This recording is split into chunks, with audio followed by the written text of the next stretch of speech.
Details చూస్తే స్థానిక ఎన్నికలపై బీజేపీ ఎంపీ ఈటెలపై మంత్రి సీతక్క ఫైర్ అయ్యారు. రాష్ట్రంలో 42% బీసీ రిజర్వేషన్లతోనే స్థానిక ఎన్నికలు నిర్వహిస్తామని మంత్రి సీతక్క తెలిపారు.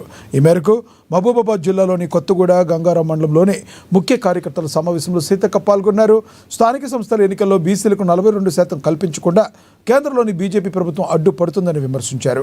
కామారెడ్డి వేదికగా ఇచ్చిన కులగణన హామీని సీఎం రేవంత్ రెడ్డి నాయకత్వంలో అమలు చేశారని స్పష్టం చేశారు. కానీ బీసీలకు రిజర్వేషన్ కల్పించకుండా బీజేపీ, బీఆర్ఎస్ కుట్రలు చేస్తున్నాయని ఆరోపించారు సీతక్క. ఈటెల రాజేందర్ గారికి ఫస్ట్ నుంచి నెగిటివ్ ఒపీనియన్ ఉంది. ఆయన అసలు కులగణన ఎందుకు, ఇది వద్దు, ఇది వేస్ట్ అని మాట్లాడారు. వాళ్ళ బీజేపీ లీడర్లు కొంతమంది బీఆర్ఎస్ వాళ్ళు ఎట్లయితే పాల్గొనలేదో కులగణన, ఇలా బీజేపీ లీడర్లు కూడా కొంతమంది పాల్గొనలేదు. ఈటల కూడా ఈ కులగణన అయ్యేదా పోయేదా అని గతంలో మాట్లాడారు. ఎందుకు ఆయనకు నైరాశ్యం ఉందో మరి తెలియదు.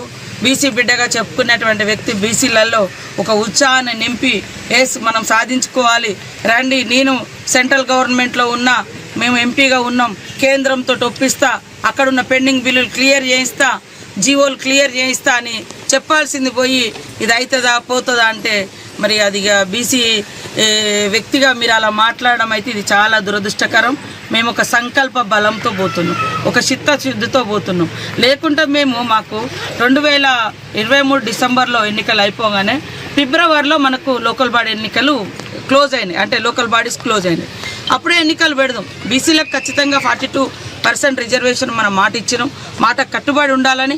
కులగణన 91 ఏళ్ళ తర్వాత కులగణన చేపట్టి ఇవాళ చేస్తే బీజేపీ లీడర్లు కొంతమంది పాల్గొన్నారు, బీఆర్ఎస్ లీడర్లు పాల్గొన్నారు.